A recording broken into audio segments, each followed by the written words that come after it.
Hello, good morning everyone. This is again Teacher Shelly for today. And since today is Monday, this will be our start for the week and it means it's our lesson day. Okay? And since it's Monday, we'll start the ball rolling and I hope you had a great time last weekend with your loved ones, with your family. All right?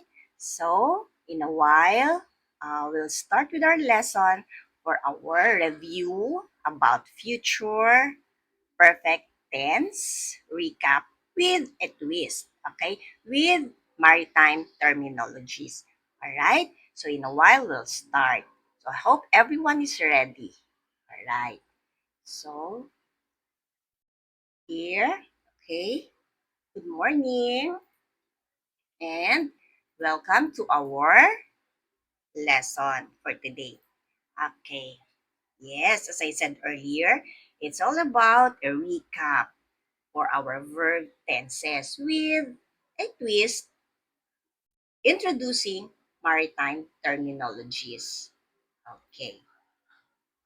And since this is our week 11 day 1, our lesson is about future perfect tense. Okay.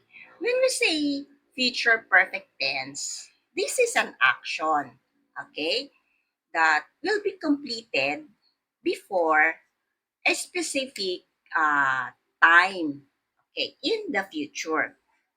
Okay, so it means again, yes, it's all about we're looking forward and saying that something will happen by the time or in the future. Okay, so also it's an action that's not finished yet.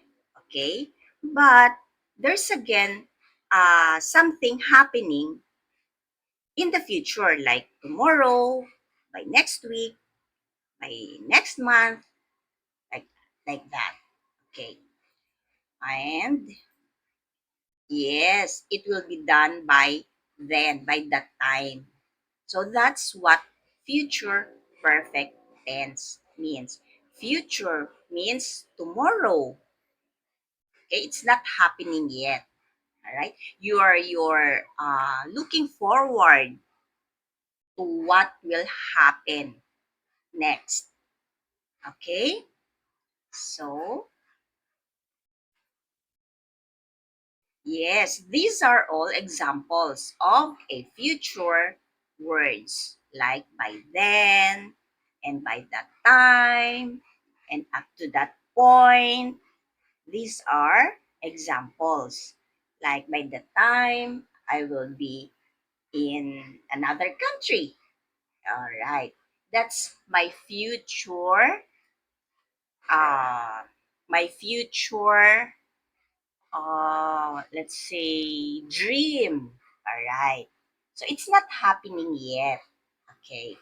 So, okay. It says also that leading up to that.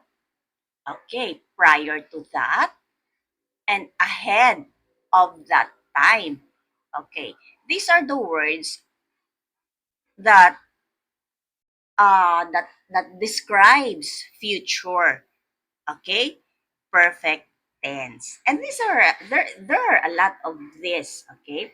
And also here, yes, this one before that moment and no later than or in advance of that and by yes, this is what I said earlier by future date like by tomorrow or by next week. Okay. But yes, here by tomorrow, by next week. Yes, these are all examples. This one, this one, this one, and this one. These are all examples of future perfect tense. Okay. So, okay. So we're here for on how to form a future perfect tense. All right.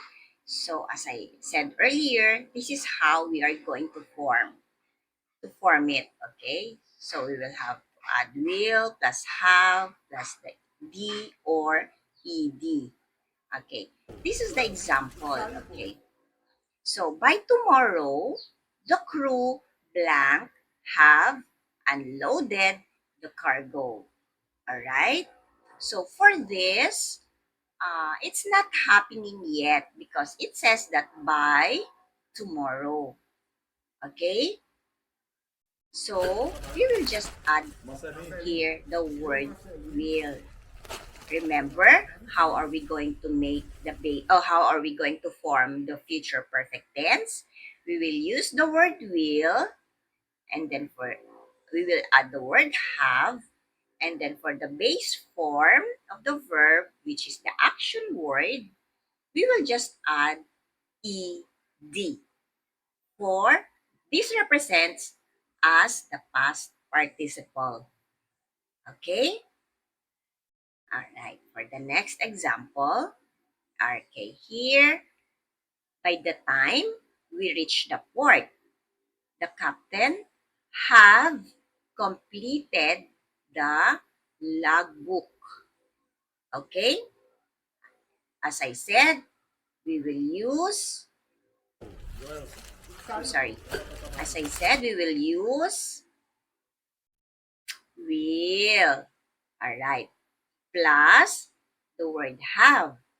And for the base form of the verb or the action word, we will add ed, which represents as the past participle of the verb. We will add ed. Okay? All right. For our next example, okay. The vessel blank have arrived at the anchorage tomorrow morning.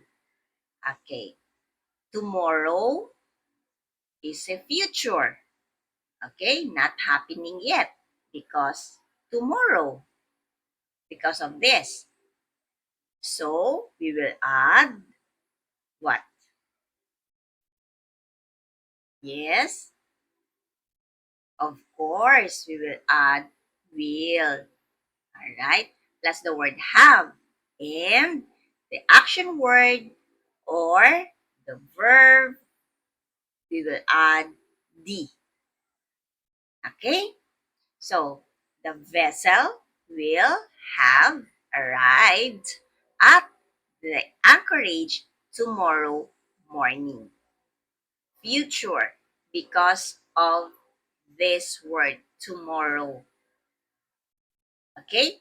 And for the word will, it's not happening yet. Okay? Future. Okay. So, here. This is the pilot.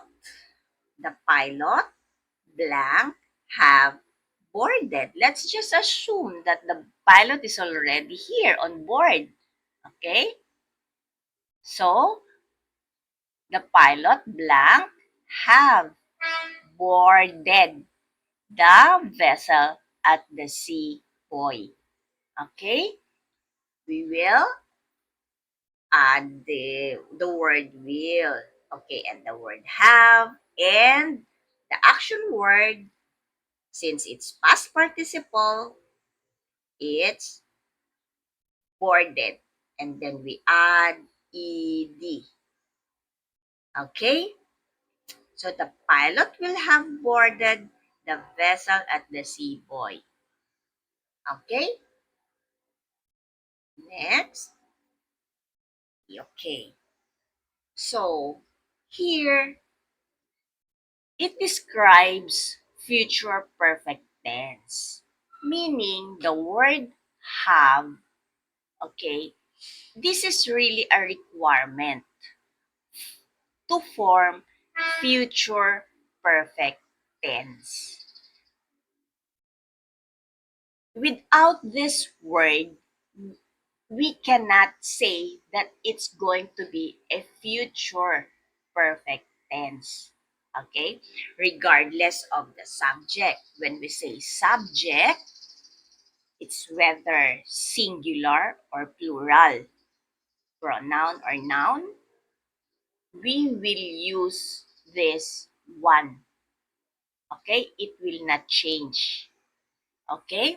Whether it's singular or plural, like I pronoun and they plural pronoun, you or we will use the word have. All right? Is it clear, everyone? Did everyone got uh, the the the way how are we going to form a future perfect tense? All right. It's just simple, right? For the word have, we will always use this one because it's always present for the future perfect tense regardless whether the subject is singular or plural. Like for example, it says here will have. It always comes together. Okay. So here the example, it's the vessel will blank completed loading by 1500 hours or by 3 p.m. So, earlier we said that we will always add have, right? So, the vessel will have completed loading by 1500 hours. Remember, for the verb or for action word, ed. We will add ed. Okay? Okay. Yes. All right. Another example.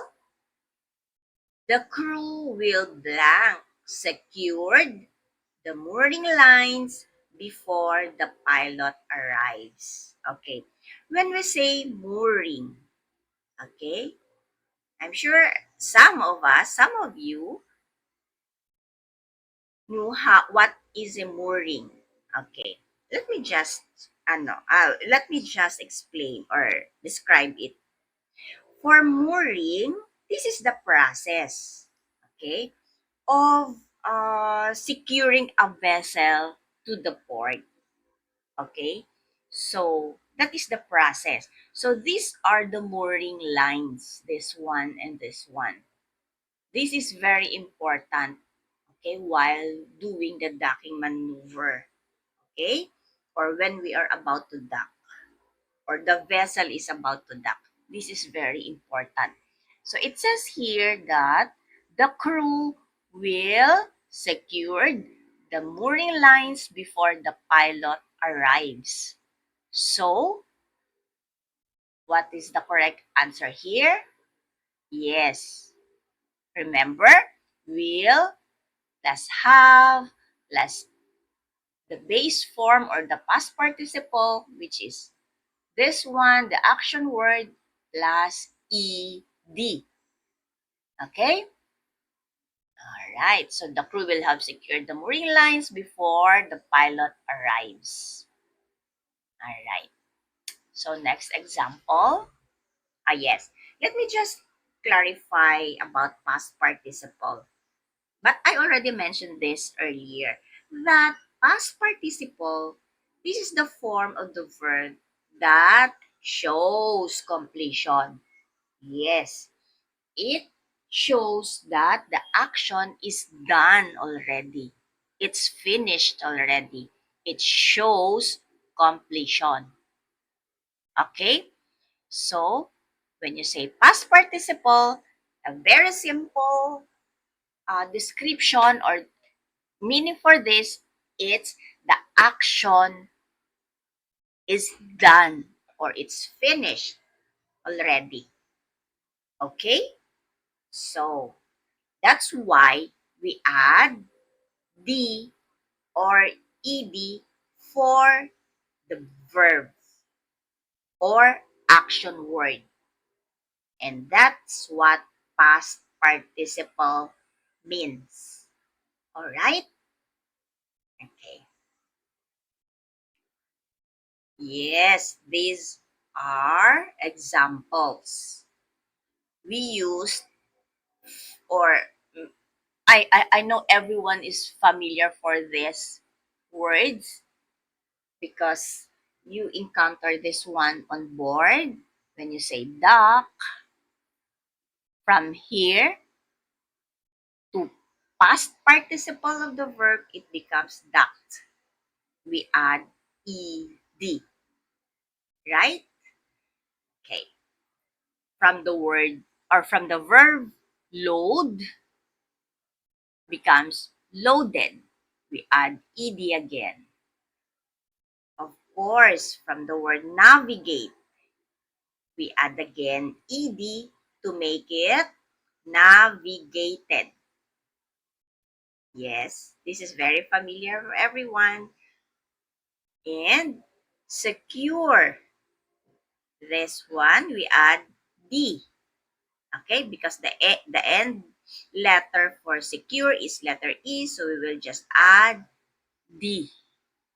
So it becomes secured. You always heard this one from your seniors, especially the ratings. Okay, if the officer says you secured the mooring lines, right? Okay, this is very common. And inspect for inspected, for past participle. We add ed. Okay?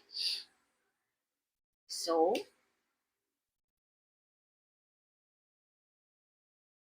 alright. It says the future perfect tense formation. I mentioned this earlier that, I'm sorry, for the future perfect tense formation, there's three. Okay? When we say affirmative, it's a positive, uh, it's a positive sentence. Okay? Like, for example, they will have arrived by tomorrow. Okay? The previous examples are all affirmative sentences, positive. Okay? As I said, for the word they, this is the subject. They is a plural pronoun. So regardless of this, we will always use have, right? Remember? And then for will, for the future, and for the past participle, or verb, or action word, arrived, we will add ed. And because of this, by tomorrow, this is considered a future perfect already. Okay? These are example of affirmative future perfect tense. Okay? Another example. She, this one, will have, okay, finished, okay, ed, her report before the meeting time. Okay? Prior to the meeting, she will have finished her report. Alright? It's so simple, right? Will, past participle, ed, past participle, ed. Okay? That's how we are going to form a future perfect affirmative type, or the positive type sentence. Okay? Now, next. All right. If we have this positive or affirmative type of future perfect tense, we also have a negative type, meaning we don't agree. Okay? All right. Example. They will not have arrived by tomorrow. Okay. Because of this not word, it becomes negative, right? Because we don't agree because of this. So it becomes negative. Now, there are two ways how we are going to use negative. We have this one. We also have this one, the contraction type. Okay? Look at the spelling. They won't have arrived by tomorrow. Okay? That's how we are going to form the contraction way. Contract, we compress. Like for example, for the will not, we will use want. Okay? We delete this letter and we change it with apostrophe. Okay? Can you see the difference, everyone? Okay. For this, it's complete will not the normal, okay? The normal way. But here, these are the same, but we only use in a contraction way. We compress the word, okay? We delete the letter O and then we change it with apostrophe, okay? But the meaning for this and this one are the same. Only this is the contraction way and this one is not for the negative form. So earlier we have positive or the affirmative form. Here we have the negative and the third one is interrogative or the question form. Okay? First, you have affirmative, which is positive. Second is the negative form. And this one is the interrogative form, which is a question type of future perfect tense. Okay? Example. Yes. Will they have arrived by tomorrow? Look at the end of the sentence. It's a question mark because we are talking about interrogative form. All right? So, the word will is still there. And the subject and the word have is still there. And for the present part, and for the past participle of the verb, still here. The action or the verb, we add ed. Okay? And then by the word by tomorrow is for the perfect tense. And the question mark here. Since the sentence is asking a question, we will use always this one, not a period. Okay? Okay. So will they have arrived by tomorrow? That is an example of interrogative or question form of a future perfect tense. Another example. Will she have finished her report before the meeting time? Okay. Will she have her finish her report before the meeting time? The word will is still present, and this is the subject pronoun, singular, have. Alright? is always present for the future, and finished for the past participle, verb, or action word, we add ed. And before the meeting time is the future action. Okay? So, will she have finished her report before the meeting time? This is an example of an interrogative question form of a future perfect tense. Okay? Is it clear now? What are the different forms of future perfect tense? All right. So there are three. We have affirmative, which is the positive type.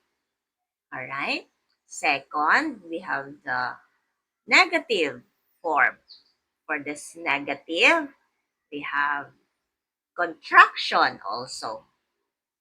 And for the third, there is interrogative, which is the question type of future perfect tense, ending in, of course, question mark. But for the affirmative and negative form, it ends with period. This one, right? Yeah, that's for the affirmative. And for the negative, still, it ends with a period, whether it's whether if you're going to use contraction way or not. Okay? But for the interrogative, we use at the end of the sentence or at the end of the question is question mark. Okay? Did you see the difference between the three types of future perfect tense formation? Okay. So, yes, time expression. Okay. So, it says here that future perfect tense, there's a time expressions for this. We really use time expressions. Okay? So, these are the words I mentioned earlier, or words or phrases, one or two words in a sentence, telling us time expressions like when something will happen. Okay? So, we will use future perfect tense in relation to maritime activities. Okay? With time expressions. Okay. So, yes, this one. Remember the examples I mentioned earlier? That there's by then, by tomorrow, at that point. Remember, there's a lot that I mentioned earlier? Yes. So, in a simple way, it says here that will or we will, all right?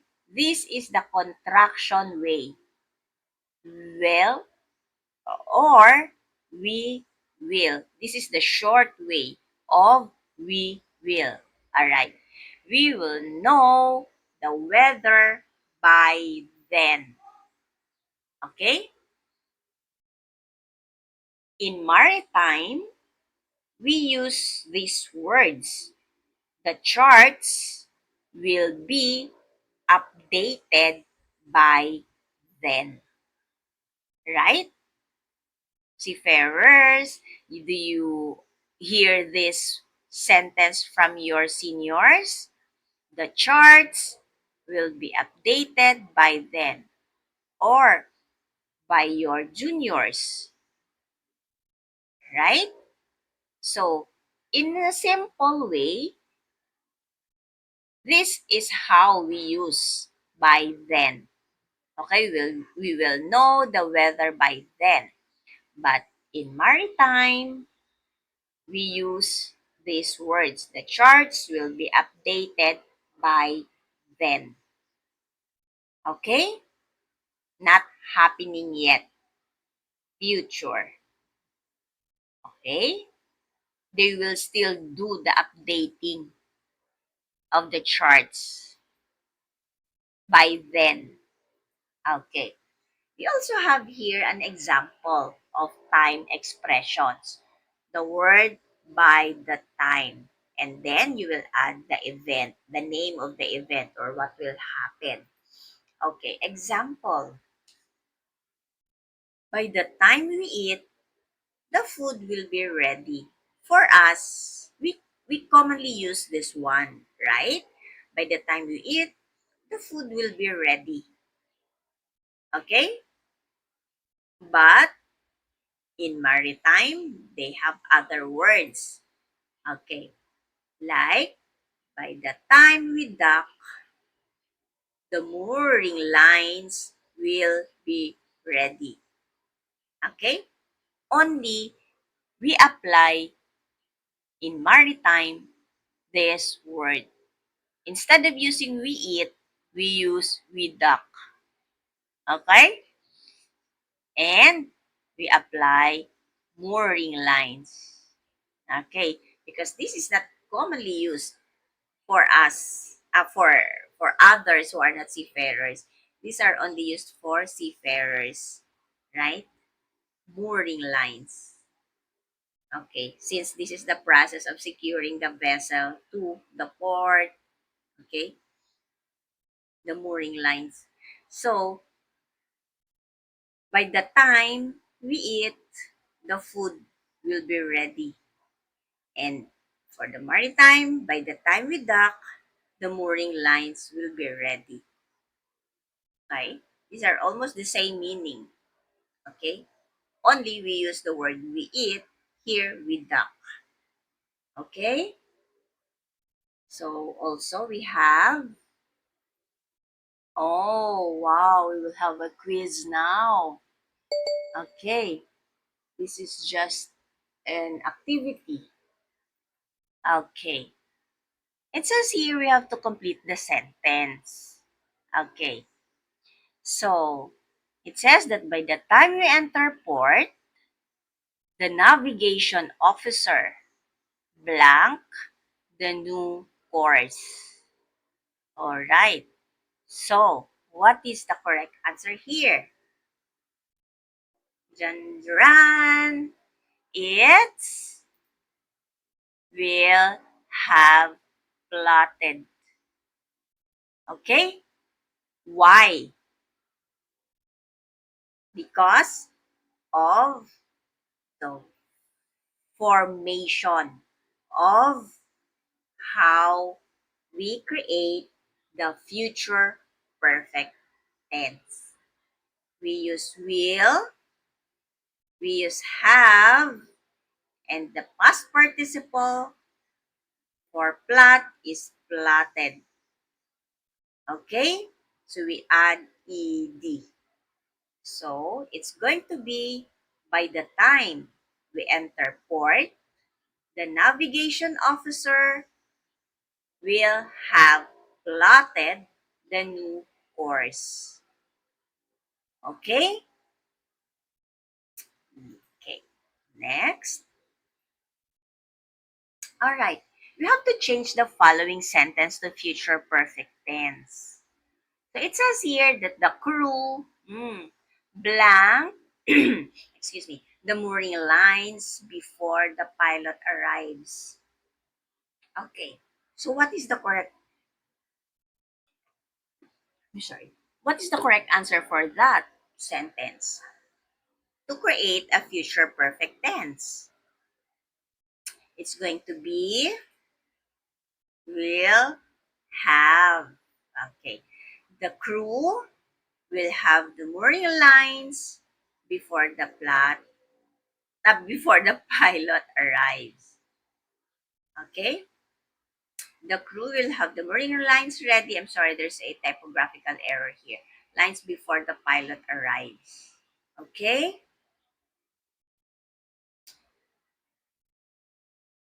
Another. All right. You have to fill in the blank. Okay. So, within 24 hours, the vessel blank reach a blank its next waypoint. Again, within 24 hours, the vessel blank its next waypoint. So, what is the correct answer here? It's going to be will have reached. Okay? Will, and then we have the word have. And for the past participle for reach is this one, we add ed. Okay? So within 24 hours, the vessel will have reached its next waypoint. All right? Another. Okay. By the end of the month, meaning it's not yet happening. Okay? All crew members blank the firefighting training. Okay? So, by the end of the month, not happening yet, all crew members blank the firefighting training. So, what is the correct answer here for our future perfect tense?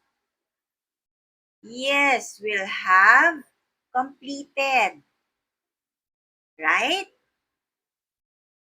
Will plus the word have plus the past participle or the verb or the action word, then we'll add ed. So, by the end of the month, all crew members will have completed the firefighting training. All right? That's the correct formation of future perfect tense.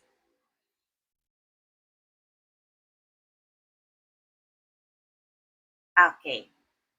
Yes. By the time the stevedores arrive, oh, not happening yet, we blank the hatches. Okay? So, what is the correct answer here? We'll have opened. Okay? By the time the stevedores, these are the workers, okay, in the port, right?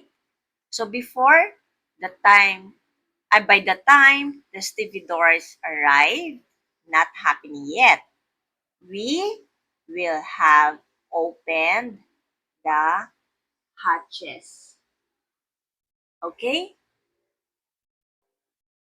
That's the correct way. Okay. And yes, of course, before the storm arrives.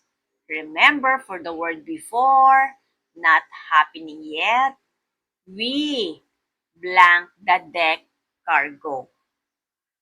This is very important on board the ship. You have to secure the deck cargo because if not, this will be a big problem.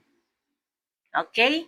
So before the storm arrives, we, yes, we will have secured the deck cargo. Will have the past participle ed. And the meaning of this is before the storm arrives, it's not happening yet. We or the crew will have secured the deck cargo. All All right? Mhm. Okay. So, by next year, not happening yet, the captain blank at sea for 20 years. He was a captain already for 20 years by next year. So, he is working as a captain for 19 long years because next year he will become, he will serve for 20 years. No, I'm sorry, for 21 years by next year. Okay? Because now he served already for 20 years. So, the correct answer here, by next year, the captain will have served at sea for 20 years. Okay? That's the correct way.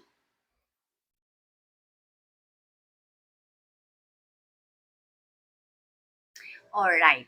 So it says here that will the vessel blank all cargo by the time the tide changes? Remember the third type of future perfect tense, the interrogative form or the question form.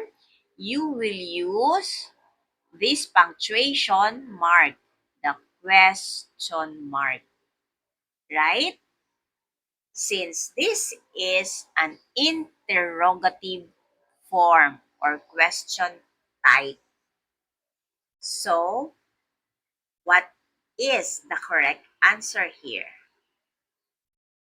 Yes, have unloaded. Will the vessel, which is the subject, have unloaded all cargo by the time the tide changes? Okay, that's the right way. Will the vessel have unloaded all cargo by the time the tide changes? All right, question mark for interrogative form. Okay, another.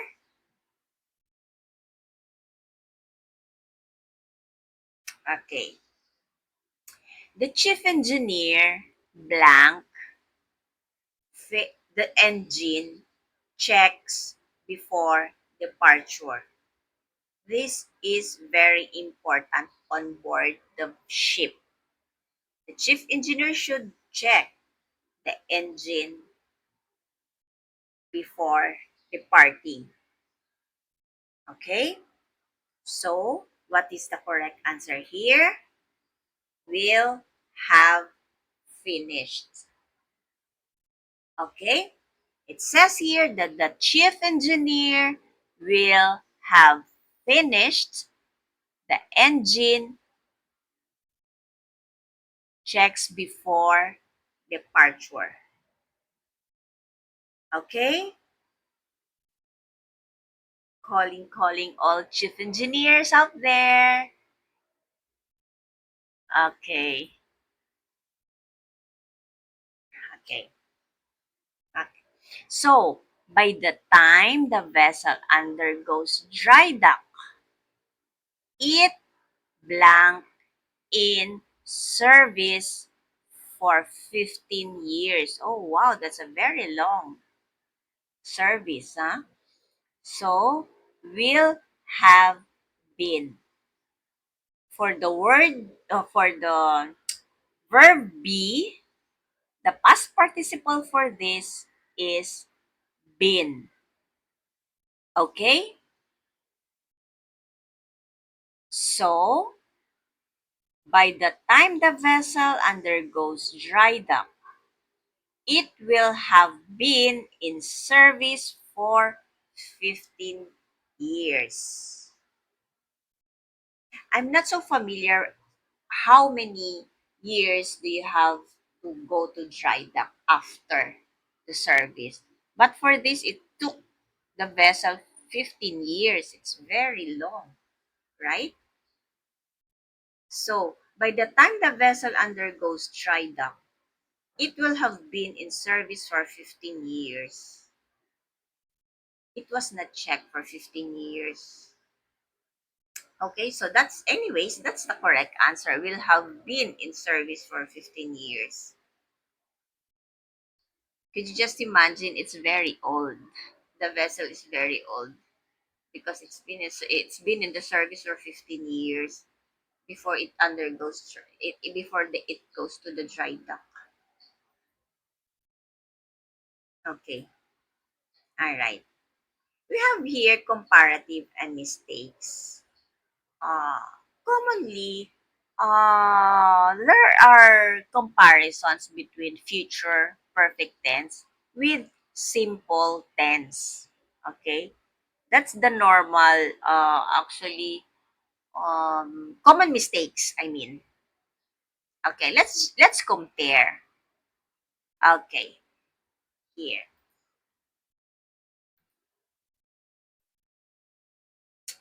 Okay, this involves comparing. Yes, this is what I earlier mentioned. Future perfect tense with other related tenses. Yes, commonly here. This means commonly, uh, the simple future tense and the simple future tense are commonly compared with each other. And we can see that the difference for the two is for the simple future, it focuses on the future action itself. For the action, future action. Like for example, the ship will dock. Okay, we didn't add have and ed here. So that's for the simple future. Okay? It only focuses on the future action, which means will dock, right? But for the future perfect, it focuses on the completion of the action.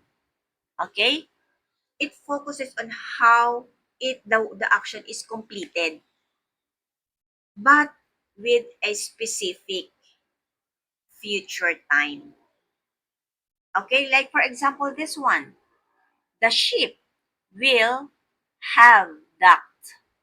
Okay, meaning this is considered future perfect. Why? Because of the word have. And for the past participle, docked. Plus, it focuses on or by a specific future time by 14, 1400 hours. So, there is a specific time mentioned here. Okay? Although it focuses only on the completion of the action, there is also a specific future time mentioned here. Okay? So, okay, let me clarify it again. For the simple future, it focuses only for the future action.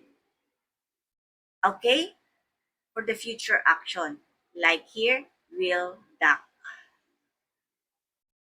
Future action. The action is not yet happening. Okay. But for the future perfect, okay, it focuses on the completion of the action, but with a specific future time, still future, because of this, by 1400 hours. Okay? Those are the common mistakes for simple future in using simple future and future perfect tense. And this is the comparison. Okay? Always remember this, everyone. Okay? Simple future, it focuses on the future action itself. Okay? But for the future perfect, it focuses on the completion and a specific future. Okay? Specific future. Yes. So, what are the common mistakes in using future perfect tense? So, the common mistakes for this is it's about pointing out the usual errors when us trying to use will, have plus past participle. That is the usual error. Okay. And or mistakes. And these errors happen because uh, sometimes we mix it up together or with each other, right? They forgot to use the word will, and they forgot to use the word have, and they forgot to use the past participle, and they forgot to mix it up together. All right? Those are the common mistakes. Okay?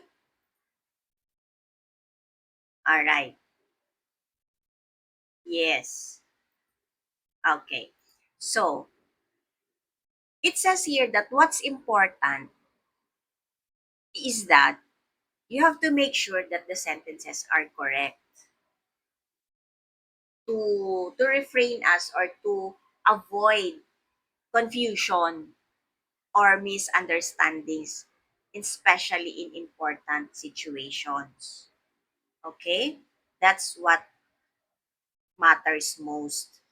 That you use we make sure that we use the correct sentence. And to avoid that,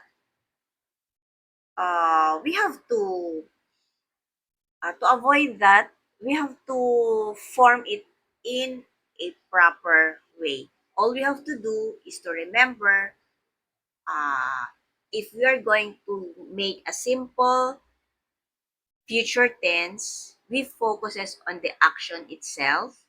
And for the future perfect tense, it focuses on the completion of the action, and it you specified a specific time. All right? So, yes, this is what I mentioned earlier. You forgot to mention the word have. Yes. So the ship will have docked. This is a future perfect tense. So someone might say the ship will dock. It should be the ship will dock without ed, without this. Okay? That's going to be simple future. But if you will add will have and the ed, it will become future perfect tense. Okay? Is it clear? Or everyone is already confused with the difference between the simple perfect tense and the future perfect tense? Oh, again, it says here that these are the common mistakes. Okay? Forgetting to use the word have. Okay? In order to identify future perfect tense. So, Instead of the ship will have docked. This is the correct, okay? Some of us uses the ship will dock. This is wrong. Why? There's no have here, right? But this is also wrong for simple future. Why? Because it should not have ed. But if the spelling, if the word, or if the sentence is the ship will dock without this, it's going to be simple future, right? Okay. So is it clear now? Okay. Oh, there's another mistake. Using wrong verb form. All right, we'll check. Instead of they will have completed. Remember, I said earlier, for the verb form, we will use or we will add ed, right? All right. So it says here that someone might say, they will completing. This is wrong. Okay? Even if for simple future, it's still wrong. We should not add ing, not ing to be a simple future.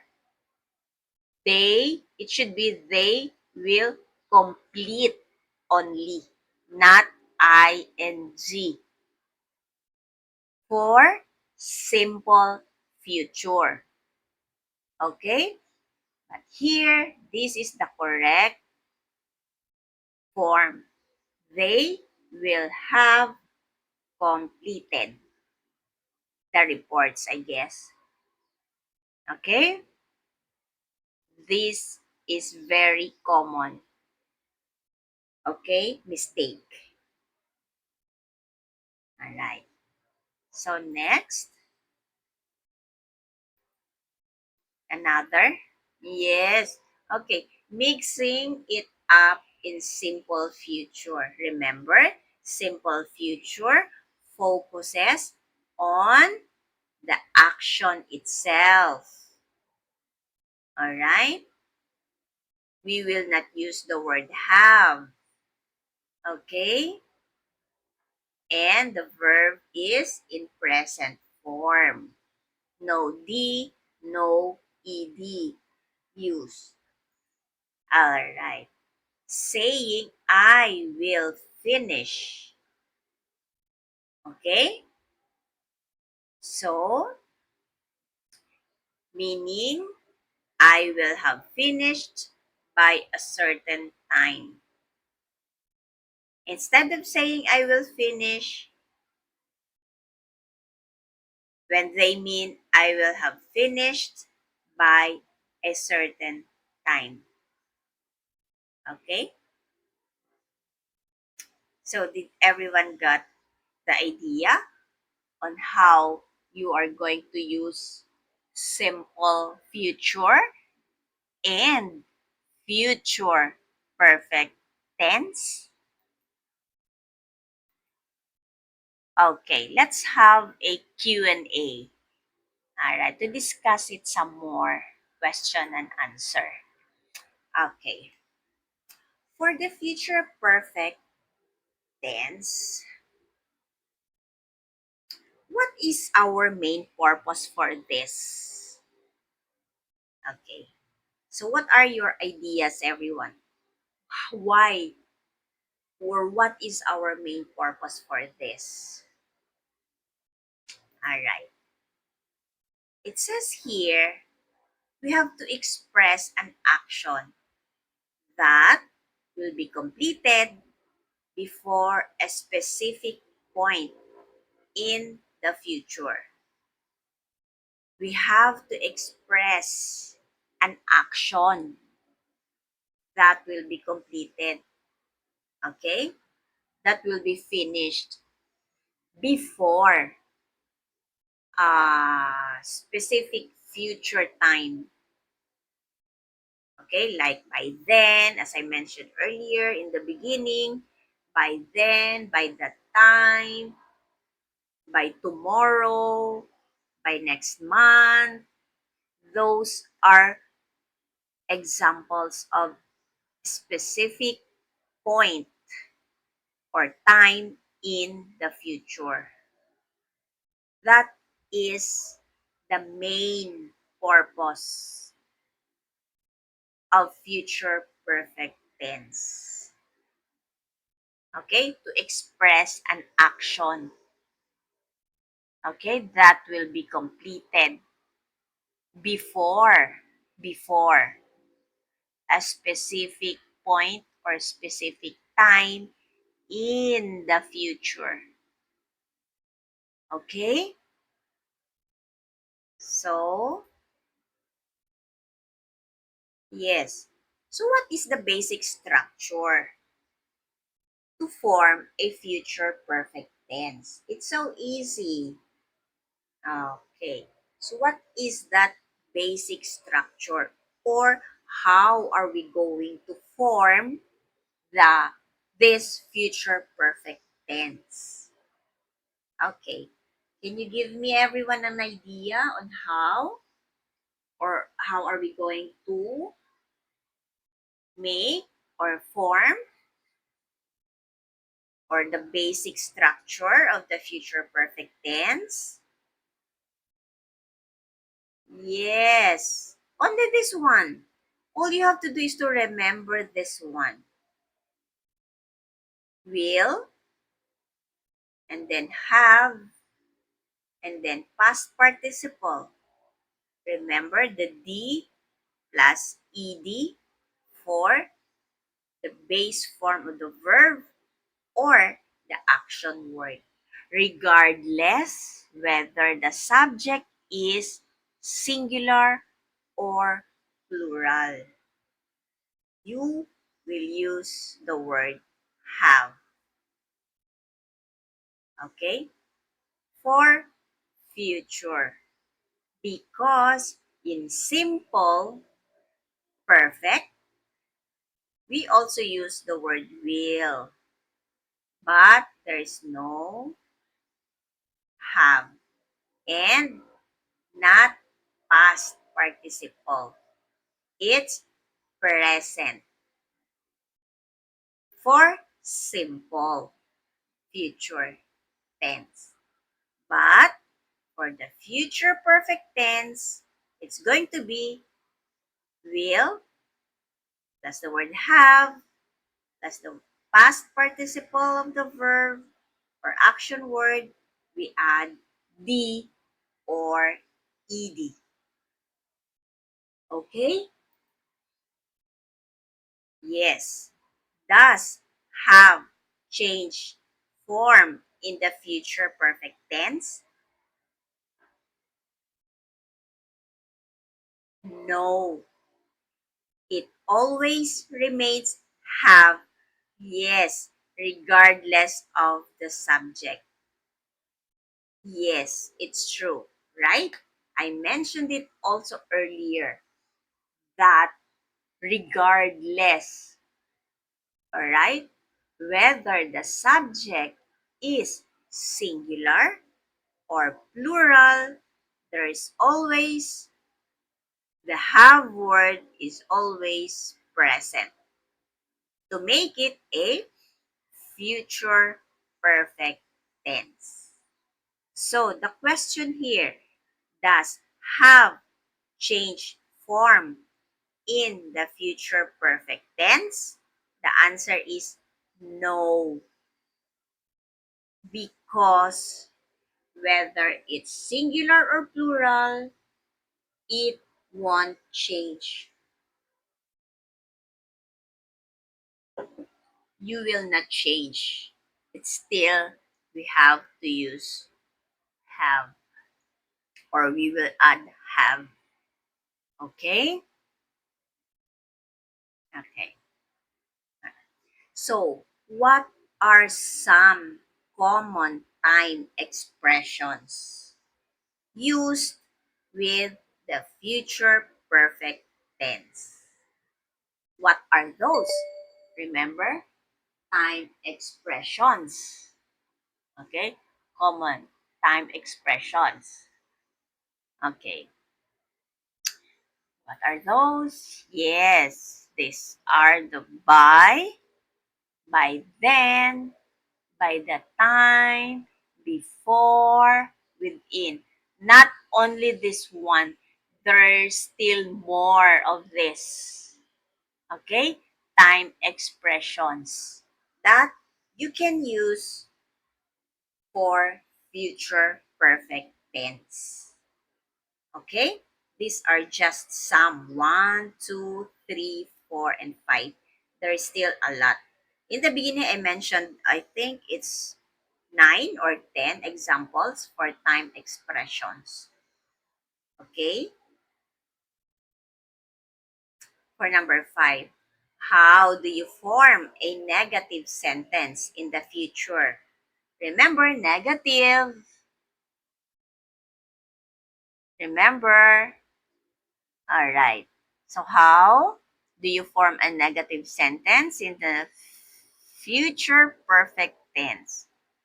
It's all about, yes, the will not have, the word not, plus the past participle or the contraction way of will not is want. Okay? Like, I will not have. You can also say, I won't have. You can also use this one for the negative sentence form. Okay, remember there's three for this. We have affirmative for the positive. We have second, the negative. And then for the last is question form, which is, right, it's interrogative form. But for the number 5 question is, how do you form a negative sentence? So, it's going to be not. You add this one, and the contraction for will not is want. Okay? For number 6. Oh, right. So, how do you form an interrogative question sentence in future perfect tense? I'm pretty sure you know already this one for the interrogative question. All right. Yes. The will.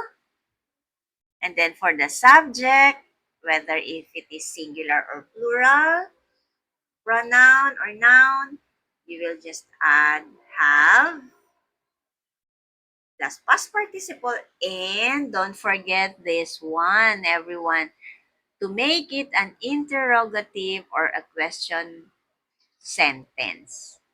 Okay? All right. So it's going to be will plus the subject.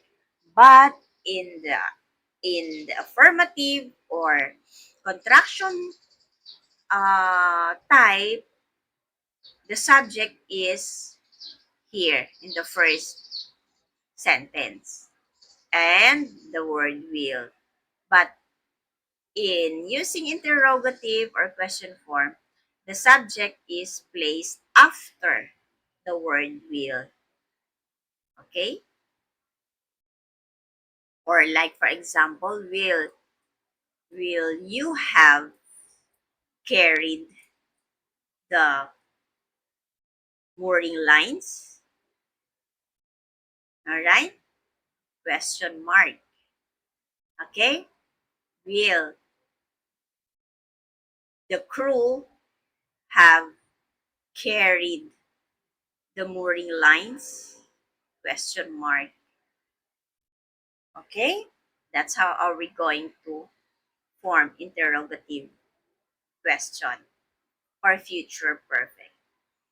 So, For this question, what is the difference between will finish, okay, and will have finished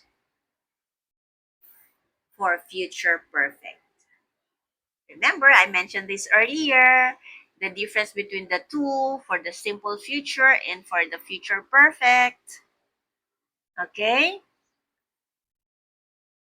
Yes. For the simple, this is the answer. Will finished simply states or it focuses on a future action. All right? But for the future perfect, it will have finished, okay, emphasizes the completion of that action by a specific future time. Okay? Here, again, for the simple future, it focuses or it simply states for future action. But for the future perfect, it emphasizes the completion of that action by a specific future time. That is the difference between the two. Okay? All right. Uh-huh.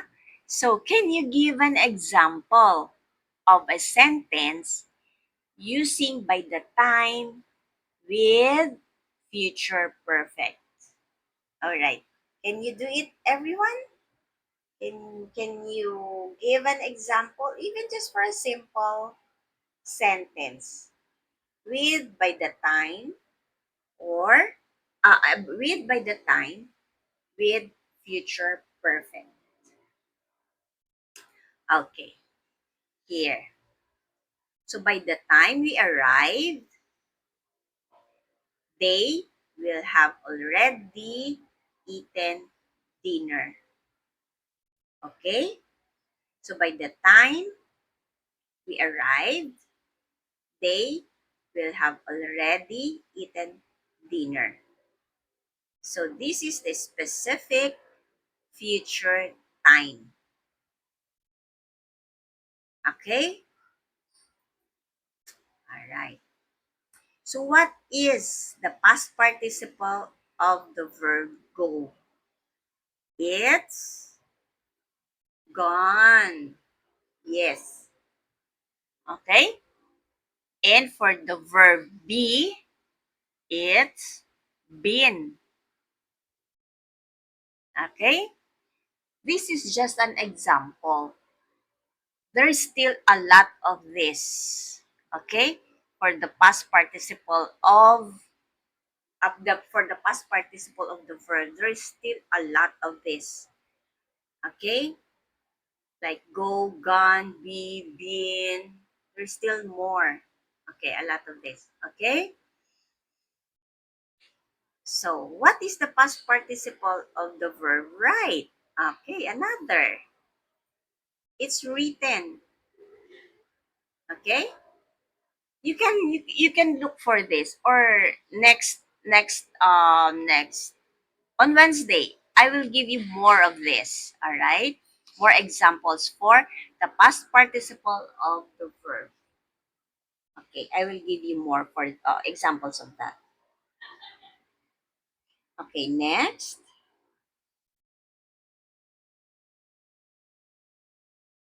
Give an example of maritime sentence using, oh yes, using the future perfect tense. Can you try everyone to give an example for this? Okay, let's see. Okay, by 1600 hours, which is this one is 4 p.m. 4 in the afternoon. The vessel will have docked at the pier or port, right? We have here a specific future time. It's not happening yet by 1600 hours. So the vessel will have docked at the pier. Okay? Alright. So how do you correct the sentence? I will finish the report by tomorrow. Oh, yes. How? It's so very simple, right? What did I said earlier? For the future perfect tense, we will use will plus have plus past participle, which is we will add D or ED. And since in the sentence, I will finish the report by tomorrow, there is something missing here. Okay, it's the word have. Yes, this one is the one missing. Because if the spelling for this is only this one, I will finish. This is a simple future tense. But since the sentence is I will finish, it's wrong already because of this missing word. So the correct answer for this is I will have finished the report by tomorrow. We have a specific future time. We have this subject. We have this will for future. To make it perfect, we have this one, the word have. And for the past participle, we add ed for the word finished. Okay? So I will have finished the report by tomorrow. That is the correct way. Okay? Next, when would you use the future perfect instead of the simple future? Oh, there you go again. When would you use future perfect instead of the simple future?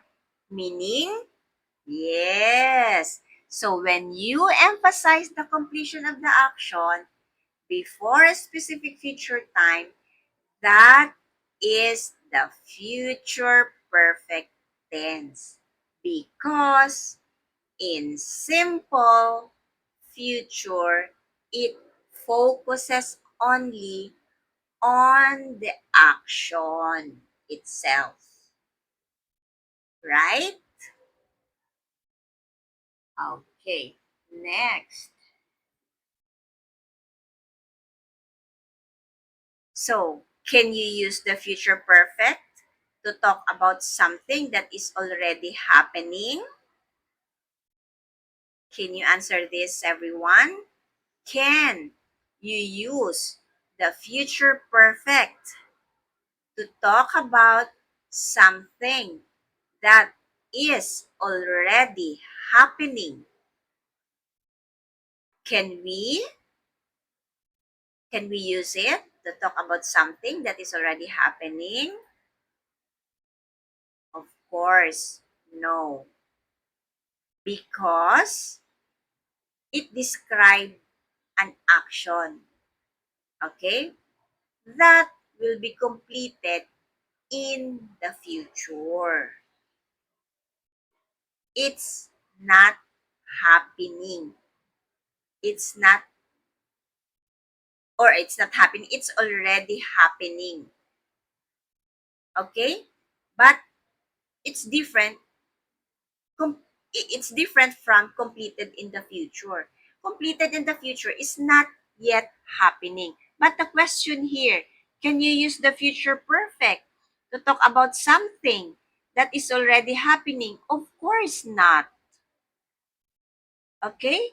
Because future perfect tense is only used for the future.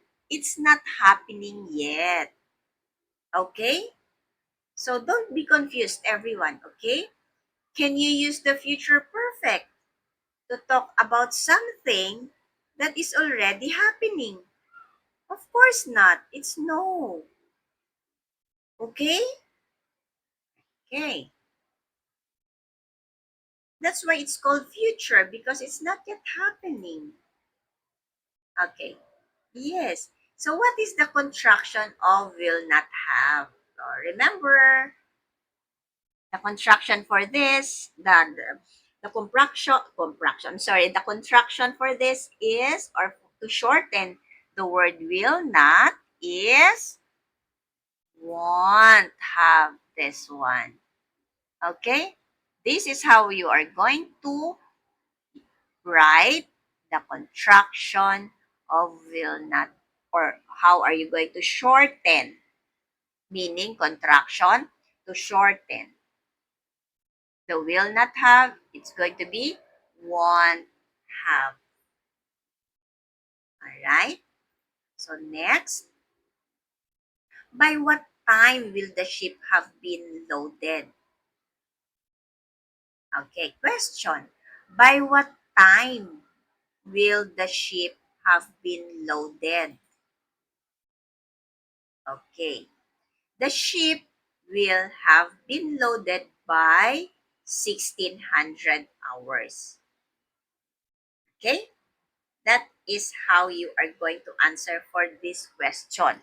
By what time will the ship have been loaded?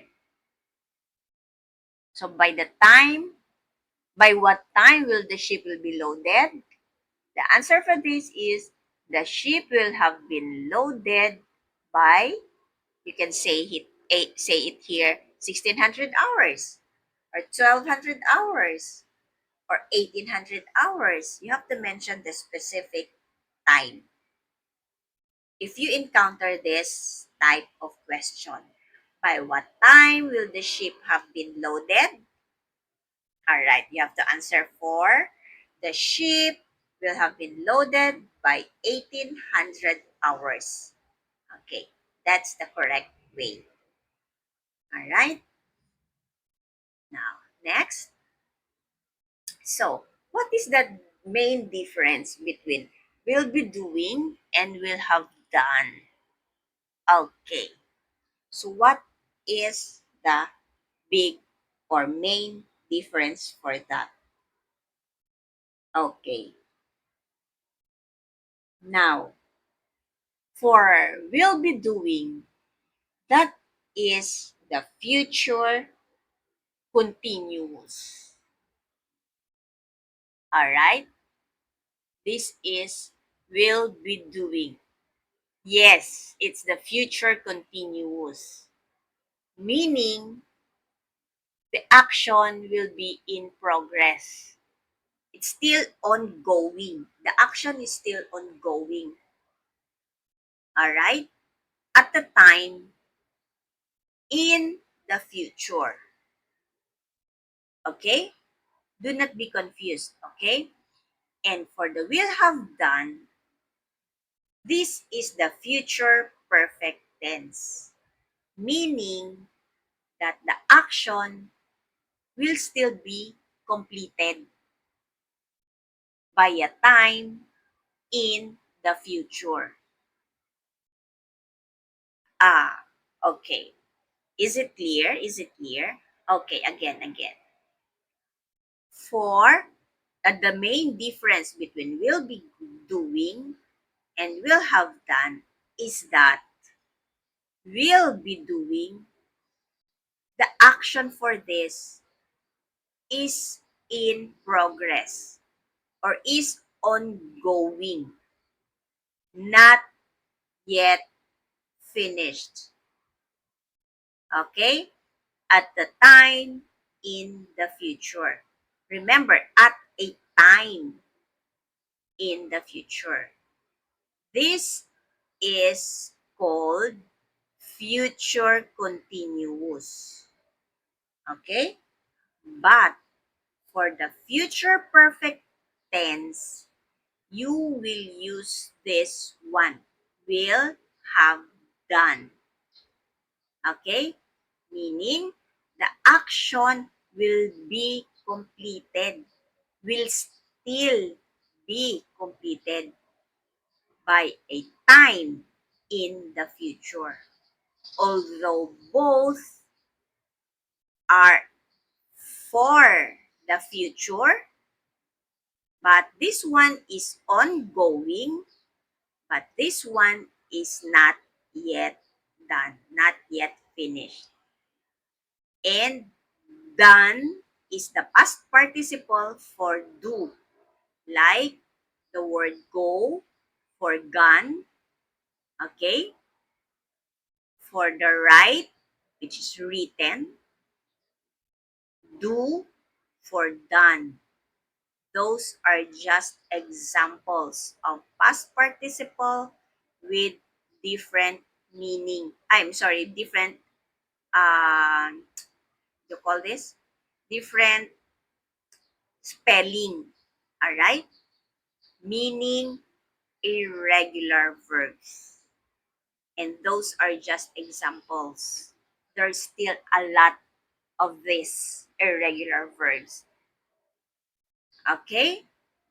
That is the main difference between simple future, I'm sorry, between future continuous and future perfect. Future continuous, ongoing. Future perfect, to be completed, not yet finished. Okay? So, we see here. What is the past participle of see? Seen. Okay, you add this one, everyone, okay, in your list. We have go, past participle is gone. Do, the past participle is done. For the word write, it becomes written. And for the word see, becomes seen. So now you already have 5 examples of past participle with different spelling, or shall I say irregular verbs. Okay? So you have 5 already examples of past participles. Okay? Irregular verbs, different meaning, different spelling. Okay. So it says here that will all the navigation charts have been updated before the next voyage? Okay, is it updated? Yes. All the navigation charts will have been updated before the next voyage. That is the correct answer for the question form or interrogative form of future perfect tense. Will all the navigation charts have been updated before the next voyage? Yes. All the navigation charts will have been updated before the next voyage. Why is this correct, everyone? Make a wild guess.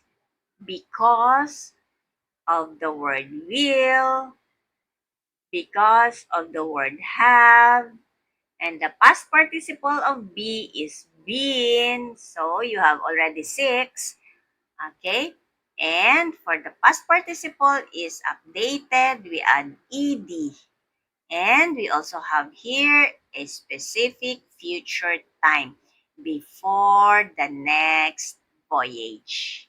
So that is correct.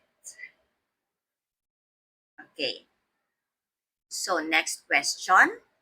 It says here that what are the components of the future perfect tense? Okay, what are those? Yes, this one. We what are components, or how are we going to form, or how what is the rule is will plus have and past participle of the verb. It's just that simple. Okay? For the past, for the future perfect tense. Okay? This is just very easy. All you have to do is to remember this. Okay?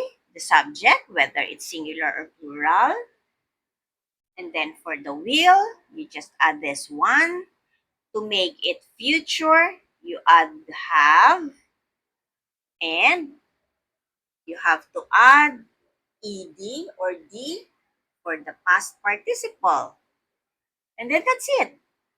That's going to be the future perfect tense already.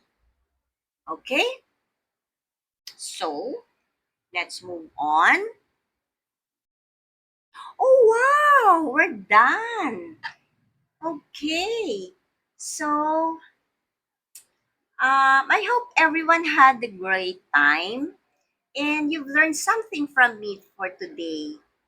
And I hope also you're not confused using future perfect tense. Okay?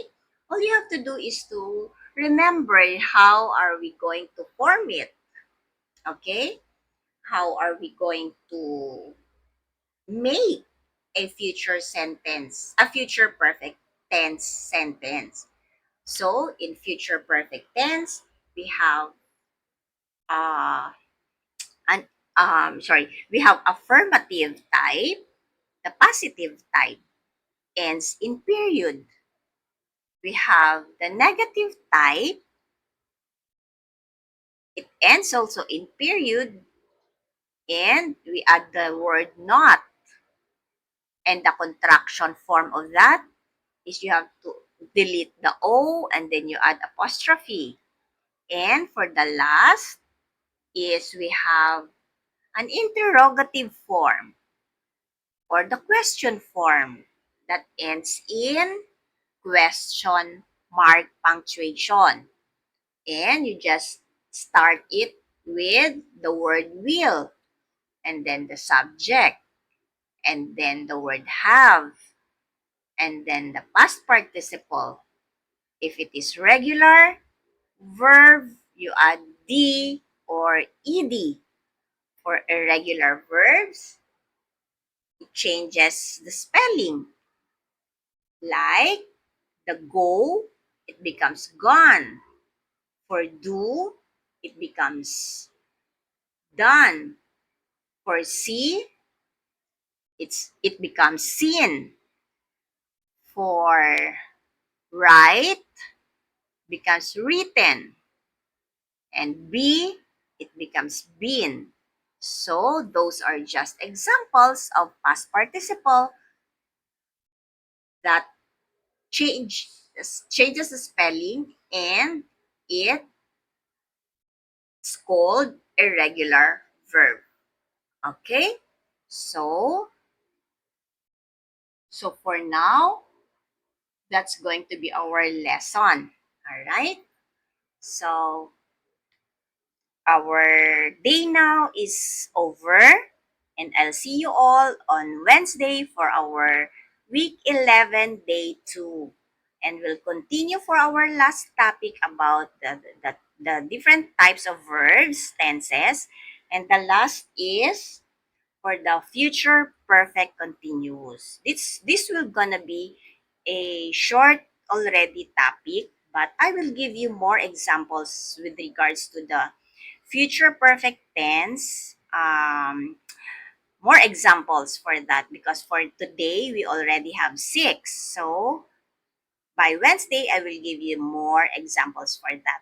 All right. So again, Hope you enjoy the day with me or this morning with me. And I'll see you all on Wednesday for our week 11, day 2. So just review the videos, and then in order for you to make it more clear for the discussion for today. All right? So I'll see you all on Wednesday, same time, from in this morning. And bye for now, everyone.